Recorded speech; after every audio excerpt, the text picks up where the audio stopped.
নির্বাচন কমিশন অন্য কারো প্রভাবে প্রভাবিত হয়ে জাতীয় নাগরিক পার্টি এনসিপিকে শাপলা প্রতীক দিচ্ছে না বলে অভিযোগ করছেন দলটির উত্তরাঞ্চলের মুখ্য সংগঠক সার্জিস আলম। গতকাল মঙ্গলবার ৭ অক্টোবর রাতে চাঁপাইনবাবগঞ্জে একটি রেস্তোরাঁয় এনসিপির জেলা ও উপজেলা কমিটির সমন্বয় সভায় যোগ দেন সার্জিস আলম। এ সময় তিনি বলেন, এনসিপির সাথে নির্বাচন কমিশন স্বেচ্ছাচারিতা করছে। এমন আচরণে ইসির প্রতি আস্থা রাখা সম্ভব কিনা তা নিয়েও প্রশ্ন তোলেন সার্জিস।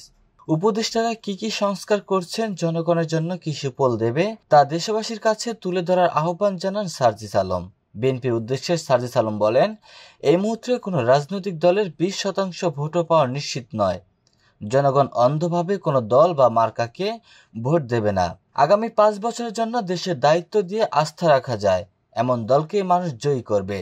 ফেব্রুয়ারিতে জাতীয় নির্বাচনকে সামনে রেখে মাঠ পর্যায়ে নেতাকর্মীদের সুসংগঠিত ও উজ্জীবিত করতে দেশের বিভিন্ন জেলায় সফর করছেন সার্জিস আলম সহ এনসিপি নেতারা।